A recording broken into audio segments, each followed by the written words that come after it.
Motivate किया कि फिर मैं एक व्लॉग बनाऊँ, एक मिनी सा व्लॉग बनाऊँ।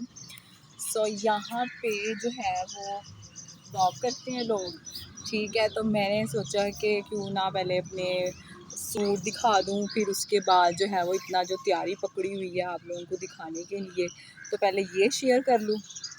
उसके बाद वॉक शॉक तो नहीं करेंगे हम, क्योंकि हम इतना तैयार हो के आए हैं वॉक करने के लिए, तो तैयार हो के ही नहीं आए। सही है।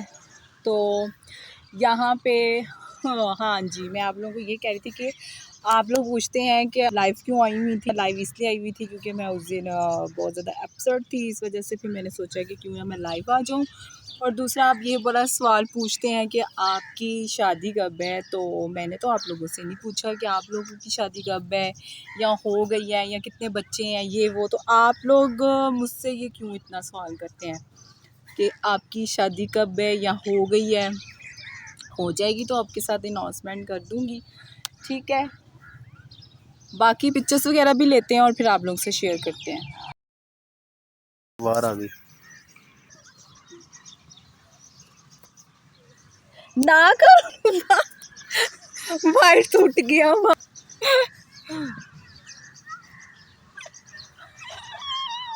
तू ओनू होर खिंचदा। गर्मी तो मैं ना यहाँ पे ही एसी के आगे थोड़ी सी देर के लिए खड़ी हुई हूँ, तो गर्मी लग रही है। गर्मी है ही बहुत है, गर्मी जा ही नहीं रही, तो टाइम नहीं होता, और ऊपर से ये है कि गर्मी नहीं जा रही। ए हसीना। तो व्यूअर्स, आपने आज का व्लॉग ज़रूर देखना है एंड तक, बिकॉज मैंने बहुत ज़्यादा एफर्ट करके ये व्लॉग बनाया है। फाइनली मैंने थोड़ी सी हिम्मत जमा की और मैंने कहा नहीं मुझे व्लॉग बनाना चाहिए। व्लॉगिंग करना इतना आसान नहीं है, it's a very difficult job, और ख़ास तौर पे तब जब आप एक पोज़ ले लेते हो और उसके बाद से दोबारा व्लॉगिंग स्टार्ट करना बड़ा मुश्किल है, क्योंकि मेरी मदर के एक्सीडेंट के बाद ही मेरे लिए बड़ा मुश्किल हो गया था कि मैं दोबारा व्लॉग बनाऊं। लेकिन मैं नहीं बना पाती थी, तो मुझे समझ ही नहीं आती थी कि मैं क्या करूं, क्या बनाऊं, कुछ भी मेरे पास टाइम ही नहीं होता था। And the life is frustrated life जब हो जाती है ना, तो आपका वैसे ही दिमाग जो है वो काम नहीं करता इतना कि आप व्लॉगिंग करें।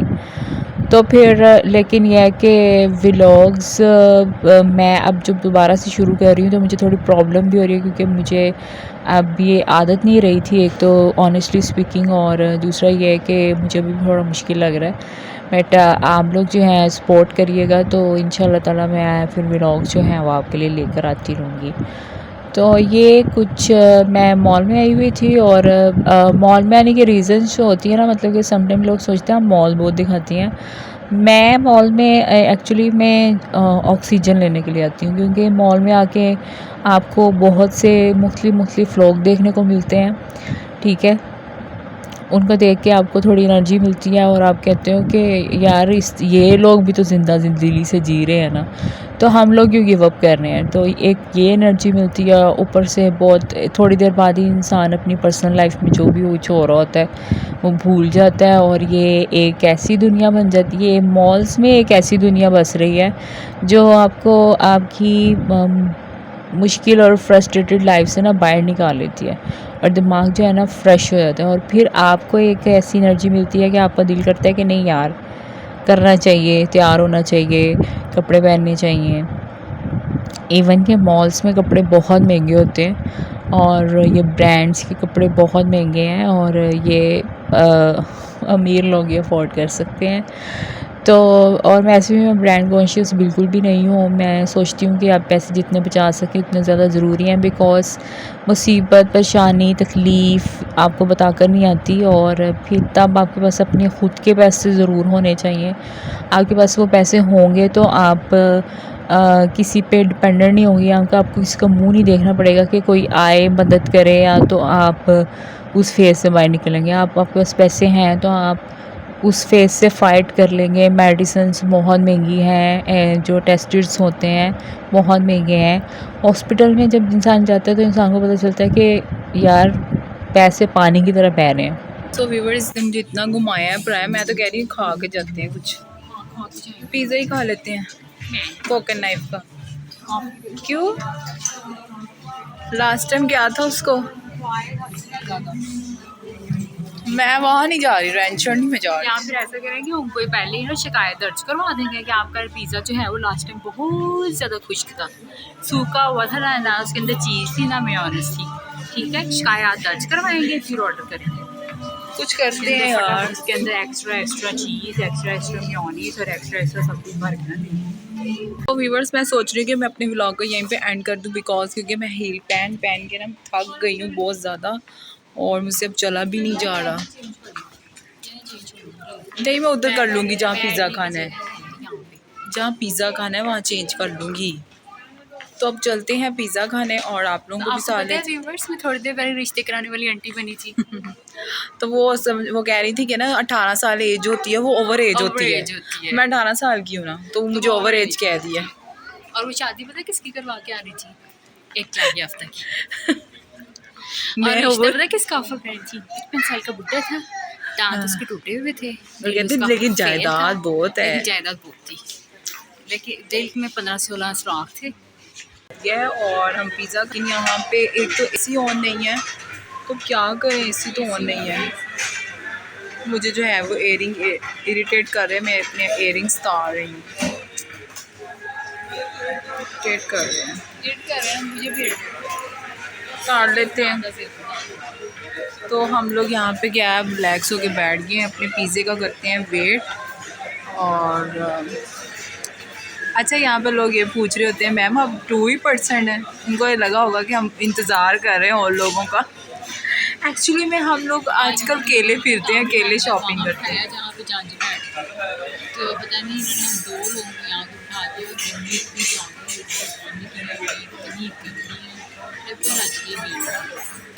तो यहाँ पे लोग हमें देख के जो है वो सेल्फियाँ लेने लग गए। क्या कहेंगे आप इस बारे में? वो देखो सामने ब्यूटी बहुत करनी होती है। अंसला के आज तो अब वैसे ही बहुत प्यारी लग रही हैं। आपने टक्कर दे दी है 20 एज की लड़की। तो ना वो ना पता क्या था, लोग ना हमें देख के ना जल गए थे। तो फिर जब वो लोग बहुत ज़्यादा जाएंगे ना, तो फिर उन्होंने कहा कि ये ब्यूटी तो पास आके बैठ गई है, तो उन्होंने कहा हम कैंप। अच्छा, मैं आप लोगों को कह रही थी मैं ये थोड़ा एसी ऑन कर दिया, हवा नहीं आ रही। तो मैं यहाँ ये कह रही थी, आप लोग क्या कह रहे थे?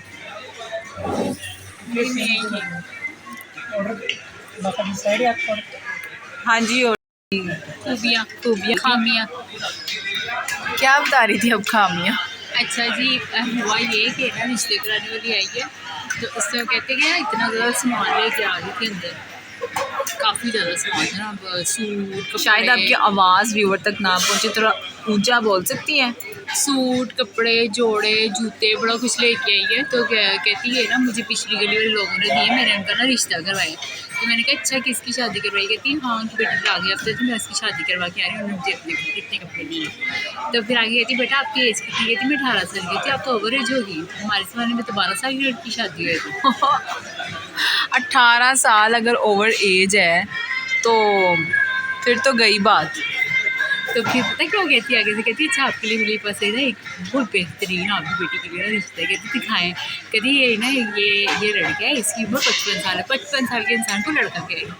और कहती है जिसका दिल खराब है, 4 शादियाँ हुई हुई हैं, 4 बच्चे हैं, लेकिन जायदाद बहुत है, कमाता मुंडा कोई नहीं है, दिल के अंदर बड़े सुराख है लेकिन कमाता कोई नहीं। कोई बात नहीं, स्लो पॉइजन खा देना और इसको रूट के ना आ जाना।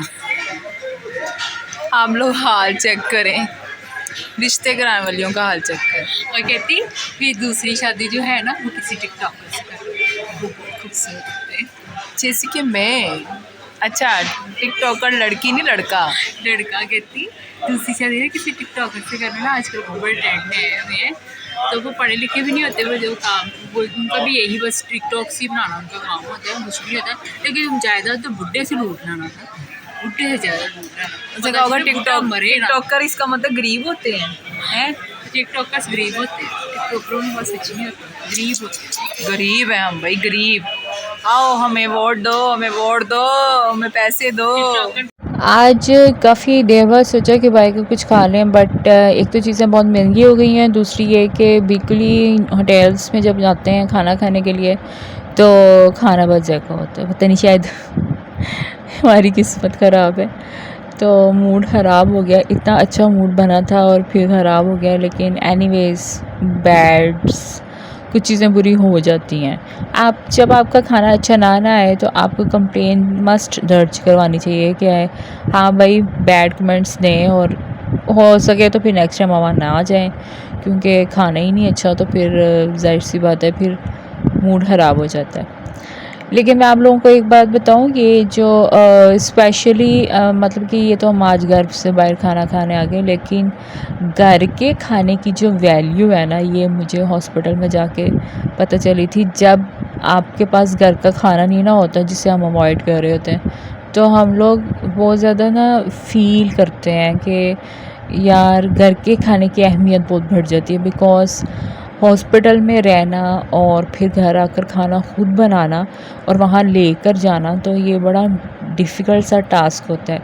और लाइफ में हमें बहुत बार ऐसा लग रहा होता है कि हम ये नहीं कर सकते, या ये हमारा स्टेमिना नहीं है, या हम इस जगह पे नहीं रह सकते, या ये हमारा कंफर्ट ज़ोन है और हमने सिर्फ यहीं तक रहना है। लाइफ इतना टेस्ट लेती है हमारा, तो हम लोग हमारा कंफर्ट ज़ोन छोड़ के क्या हम लोग ऐसी जगहों पर भी रह लेते हैं, और ऐसी डिफ़िकल्ट सिचुएशंस में भी रह लेते हैं। अल्लाह ताला हिम्मत दे देता है वहाँ रहने की, कि हम लोग खुद सोचते हैं कि हाँ यार हम ये भी कर सकते थे। मतलब कि हमारे सब्र को इस हद तक टेस्ट किया जाता है। तो अल्लाह ताला जब आपको टेस्ट कर रहे होते हैं ना, तो इसके बदले में ये तो नहीं है कि आपको रिवॉर्ड नहीं मिलेगा, आपको ज़रूर मिलेगा। और मुझे कभी भी नहीं लगता था कि मैं हॉस्पिटल में रह सकूँगी, लेकिन मैंने वहाँ दिन गुज़ारे, 22 दिन गुज़ारे, और मुझे ये भी नहीं लगता था कि मैं कभी वहाँ बेंच पर बैठ पाऊँगी इतने घंटे, 16 से 18 घंटे तक बैठना। तो ये मुझे बड़ा मुश्किल लगता था, बट मैंने किया। और मेरे ये सब कुछ मैंने अल्लाह की मदद से किया, वरना बंदा तो कुछ भी नहीं है। समटाइम हम लाइफ से इतने मायूस हो जाते हैं कि हमें लगता है कि हमारी लाइफ में ना कुछ चीज़ें नहीं हो रही होती हैं, डिले हो रही होती हैं, तो हमें लगता है कि अल्लाह ताला हमें सुन नहीं रहे। लेकिन अगर चीज़ें डिले हो रही हैं ना, तो इसका मतलब ये है कि कुछ अच्छे के लिए ही डिले हो रही हैं। आपका अल्लाह ताला आपको सुन रहे हैं, देख रहे हैं। अल्लाह ताला मौज़ात पे कादिर हैं, वो आपके साथ मौज़ा ज़रूर करेंगे। अल्लाह पर यकीन हमेशा रखें। ऑनेस्टली आपके साथ बहुत अच्छी चीज़ें होंगी इंशाल्लाह।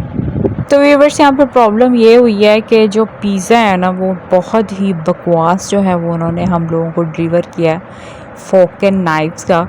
तो जिसकी वजह से फ़ातिमा का मूड तो बहुत ज़्यादा ख़राब हो गया। कहती है वो, क्योंकि इसमें से ना स्मेल आ रही थी बहुत ही ज़्यादा गंदी वाली। आई डोंट नो इन्होंने चिकन यूज़ किया है, बीफ है, क्या है पता नहीं। तो उसका पिज़्ज़ा बनाकर हम लोगों को दे दिया, और वो मैंने तो ज़बरदस्ती खा लिया क्योंकि पैसे लगाए हुए थे, बट पिज़्ज़ा बहुत ही बकवास था। तो ये हम लोगों ने सोचा कि ये दूसरी दफ़ा हमारे साथ ऐसा हुआ है, अब हम लोग यहाँ पे नहीं आएंगे, क्योंकि हर दफ़ा इन लोगों के बकवास पिज़्ज़े खाएं और पैसे भी पे करें, टैक्स भी पे करें। It's not the rule. So ये था फिर अब व्यूवर्स आज का व्लॉग। उम्मीद है आपको पसंद आया होगा। लाइक शेयर एंड कमेंट करना मत भूलिएगा। Also don't forget to subscribe my YouTube channel Biya Malik vlogs. आपसे नए व्लॉग में मुलाकात होगी। अल्लाह हाफिज़, बाय।